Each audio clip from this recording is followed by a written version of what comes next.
सुदूरपश्चिम प्रदेशको बाजुरा जिल्लामा पर्ने दुर्गम र पहाडले घेरिएको स्थान भए पनि सुन्दर दृश्य, रमणीय वातावरण र समृद्ध पालिका हो गौमुल गाउँपालिका। जेठी बुहारानी हिमालको काखबाट बगेको बुढीगङ्गा नदीको मुहान यही पालिकामा पर्दछ। साबिकको दहकोट र मानाकोटको फेदीबाट सुरु हुन्छ शान्त, पवित्र र इतिहास बोकेको बाजुरा जिल्लाको यो स्थानीय तह संघीय संरचना लागू भए यता 2073 साल माघ 27 गतेबाट गौमुल गाउँपालिका भएको हो। हाल 314.66 वर्ग किलोमिटर क्षेत्रफलमा फैलिएको यो गाउँपालिका अहिले 6 वटा वडामा विभाजित छ। यहाँको स्थानीय सरकार ग्रामीण परिषदको रूपमा कार्यरत छ, जसको नेतृत्व गरिरहनु भएको छ अध्यक्ष हरिबहादुर रोकाया, उपाध्यक्ष सीता रोकाया थापा। नमस्कार, म सीता थापा, गौमुल गाउँपालिकाको उपाध्यक्ष। असीमित एउटा जनताका चाहना छन्, असीमित एउटा हाम्रा विकास निर्माणका कामहरू छन्। शिक्षा, स्वास्थ्य लगायतको हामीले जति विकास गर्नुपर्ने थियो त्यो विकास गर्न पर्याप्त हामी कृषि क्षेत्रको व्यापक एउटा उत्पादन गर्ने अनि व्यवसाय गर्ने र बजारसम्म ल्याउने कुराहरू जो थियो त्यो कुराहरू चाहिँ हामीले अहिलेसम्म जति सोच थियो त्यो अनुरूपको हामीले गर्न सकिरहेका छैनौँ। किन भन्दाखेरि हामीले चाहिँ हाम्रो सीमित स्रोत साधन, हामीसँग आन्तरिक स्रोत चाहिँ कति पनि छैन। सम्भावना छ, सम्भावनालाई चाहिँ हामीले उजागर गर्न नसकेका कारणले, उजागर गर्नका निमित्त पनि ती सीमित स्रोत साधनका कारणले हामीले चाहिँ त्यसलाई उजागर गर्न सकिएको छैन। सम्भावना हामीसँग छन्, सम्भावना जडीबुटी हामीसँग छ, खोला नालाहरू छन् हामीले पर्याप्त, त्यसपछि हाम्रो वन जङ्गलहरू छ होइन, र खनिज पदार्थ जस्तो गिट्टी, बालुवा, ढुङ्गाहरू हामीसँग प्रशस्त छ। अझ हामीसँग पर्यटकीय क्षेत्रहरू पनि हामी त्यसको उजागर गर्न सकेका छैनौँ।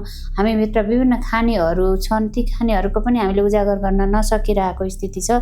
त्यो भएका कारणले हामी एकदम पहिलेको एउटा दुर्गमता, पहिलेको एउटा विकटता, त्यो सम्भावनालाई हामी अहिले स्थानीय तह, जनप्रतिनिधि वा स्थानीय सरकार भइसकेपछि थुप्रै एउटा परिवर्तन भएको छ। तर पनि जति हामीले सोच्नुपर्ने, जति हाम्रो यहाँको आवश्यकता हो, जति यहाँको विकास गर्नुपर्ने थियो त्यो विकास हामीले गर्न सकिरहेका छैनौँ। 2076 सालको राष्ट्रिय जनगणना अनुसार यहाँको जनसङ्ख्या 8,913 पुगेको छ, जहाँ 1,716 घरधुरीहरू छन्। जनघनत्व 28 प्रति वर्ग किलोमिटर र साक्षरता दर लगभग 74.16 रहेको यो क्षेत्र शिक्षाको उज्यालोतर्फ अग्रसर छ। पूर्वमा बुढीनन्दा नगरपालिका, पश्चिम तथा उत्तरमा बझाङ जिल्ला, दक्षिणमा खप्तड, छेदीदहग तथा बढीमालिका नगरपालिकाले सिमाना जोडिएको गौमुल प्राकृतिक सौन्दर्य र प्रशासनिक विविधताको सङ्गम हो। नमस्कार, म हरिचन्द्र विक, घर चाहिँ बढीमालिका नगरपालिका बाजुरा, अहिले गौमुल गाउँपालिकामा स्वास्थ्य शाखाको प्रमुखको रूपमा कार्यरत छु। यो गौमुल गाउँपालिकामा हाम्रो स्वास्थ्यको अवस्था हेर्दै जाने हो भने हामीले 3वटा तरिकाले चाहिँ क्याटेगोराइज गरेका छौँ। हामीले सर्ट टर्ममा के काम गर्न सकिन्छ, मिड टर्ममा के काम गर्न सकिन्छ र लामो दीर्घकालीन एउटा योजना चाहिँ कसरी गर्न सकिन्छ भन्ने विषयमा चाहिँ 3 तरिकाले क्याटेगोराइज गरेका छौँ स्वास्थ्यको सिस्टममा। हाम्रो पालिकामा घटमुना आधारभूत अस्पताल भन्ने चाहिँ हाम्रो विगत 6-7 वर्षदेखि सञ्चालन आएको छ। हामीले डाक्टर साहबलाई चाहिँ एकदमै भूगोलका हिसाबले समस्या, अर्को चाहिँ सहरी इलाका पनि कम भएको कारणले गर्दा यहाँ डाक्टर साहब प्रायःसो बस्न चाहिँ मान्नुहुन्न। तैपनि हामीले पालिकाले जतिसम्म सकिन्छ सेवा सुविधा चाहिँ दिनुपर्छ भनेर चाहिँ हामीले पालिकामा एकदमै डाक्टर साहबले चाहिने जति सेवा सुविधा दिने भन्ने भएको हुनाले चाहिँ डाक्टर साहब निरन्तर रूपमा सेवामा चाहिँ हुनुहुन्छ।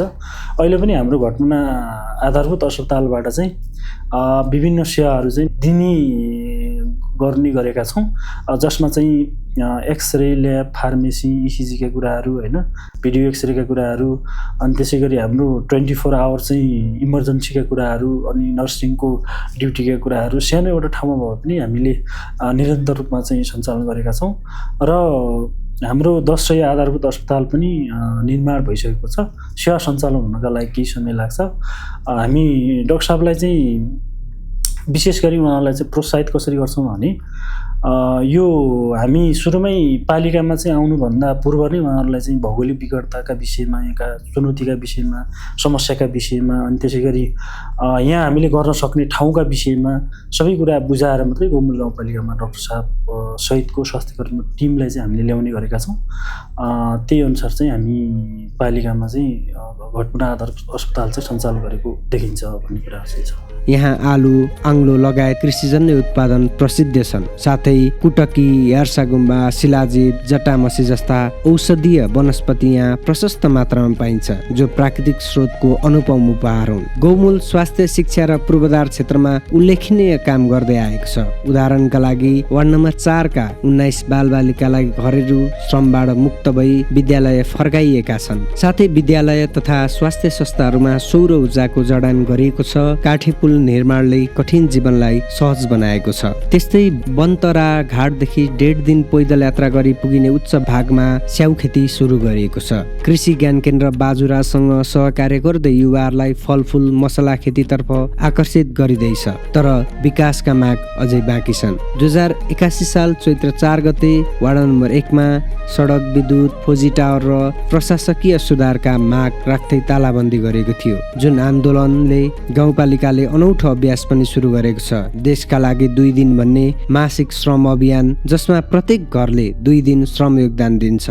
समाज निर्माणमा सबैले जिम्मेवारी बोक्नु भन्ने चेतनाको जागरण हो। नमस्ते, म गोरख बोहरा, गौमूल गाउँपालिका वडा नम्बर 3 को वडा अध्यक्ष। यो मेरो वडामा 6 वटा टोल छन् र यो भूगोलका हिसाबले एकदमै भौगोलिक विकटता भएको र गौमूल गाउँपालिकाको पनि एकदम पछाडि परेको यो वडा हो। यो बजाङ सिमानासँग जोडिएको छ। यहाँ विभिन्न खालका एकदम चाहिने कठिनाइहरू छन्। रोड तपाईँले देखिसक्नु भएको छ, यहाँसम्म आइपुगेको छ। यो तल खोलासम्म रोड बनेको छ। यो बजाङ जिल्लाको धुलीसँग जोड्ने अन्तर्जिल्ला रोड हो। यो वर्ष पनि पछाडिबाट बन्दै आइरहेछ, केही काम भइरहेछ र निरन्तर अगाडि बढ्ने क्रममा छ। र अन्य यहाँ बाटोघाटो, पुलपुलेसाले एकदम पछाडि परेको छ। यो पारिपट्टिको बेहरी र आला भन्ने गाउँबाट विद्यार्थीहरूलाई आउनलाई यहाँ तल पुल नभएर हामीलाई एकदम अप्ठ्यारो परिस्थिति छ। बर्खा मासमा हामीले काठको साँगु, काठे पुल हालेर यहाँ विद्यार्थीलाई वारपार गर्नुपर्छ र यो भौगोलिक विकटताकै कारणले हामीलाई वारपार जान धेरै कठिनाइ छ। यो वडा कार्यालयको पछाडिपट्टिबाट पारेको गाउँ जोड्दा अहिले हामीलाई झन्नै 1 घण्टा विद्यार्थीहरूको बिहान र बेलुकाको दूरी घटेको छ। यो पुलले पनि हामीलाई धेरै सहजता बनायो। त्यसपछि यस्तै एउटा पाते र गर्जेको गाउँ भन्ने ठाउँमा 2टा लामा पुल बन्न सक्यो भने अझ हाम्रा विद्यार्थीहरूका दुःख, बिहान र बेलुका प्रत्येक दिन 2-2 घण्टा हिँडेर आउँछन् र 15-20 मिनटको दूरी घट्यो भने थप विद्यार्थीहरूलाई सहज हुने थियो भन्ने हाम्रो बुझाइ छ। आज गौमूलमा 37% जङ्गल, 24% घाँसे भूभाग र 12.6% बाँझो जमिन रहेको यस क्षेत्र जैविक विविधतामा धनी छ। यहाँ 14 भन्दा बढी जातीय समुदायहरू रोकाया, बोहरा, धामी, सार्की आदि आपसी सद्भावमा बसोबास गर्छन्। वाडागत विशेषता हेर्दा वाडा नम्बर 1 दहकोट प्रमुख कार्यालय र सेवा केन्द्र, वाडा नम्बर 2 कालिका मन्दिर क्षेत्र धार्मिक पर्यटनको केन्द्र, वाडा नम्बर 3 कृषि पशुपालन र वन स्रोतमा आधारित जीवनशैली, वाडा नम्बर 4 मानाकोट प्रशासकीय र बजार नजिक क्षेत्र, वाडा नम्बर 5 उच्च हिमाली कृषि र जडीबुटी केन्द्र, वाडा नम्बर 6 मिश्रित भूभाग, सीमित सोलर विद्युतीकरण, चुनौतीका बावजुद गाउँपालिकाले गुनासो सुन्ने, बजेट पारदर्शिता र समावेशी विकासमा जोड दिएको छ। गौमूल गाउँपालिका आत्मनिर्भरता र समृद्धि र नेतृत्व क्षमतामा अघि बढ्दैछ। जेठी बुवा रानी हिमालदेखि बुढीनन्दा नदीको मुहानसम्म फैलिएको यो भूभाग केवल भौगोलिक नाम होइन, यो साहस, आशा र विकासको कथा हो। गौमूल गाउँपालिका जहाँ स्वदेशमै सम्भावनाहरू अङ्कुरिँदै छन्, जहाँ दुर्गमता चुनौती हो, अवरोध होइन। यो हो हाम्रो गौरव, हाम्रो ठाम गौमूल गाउँपालिका।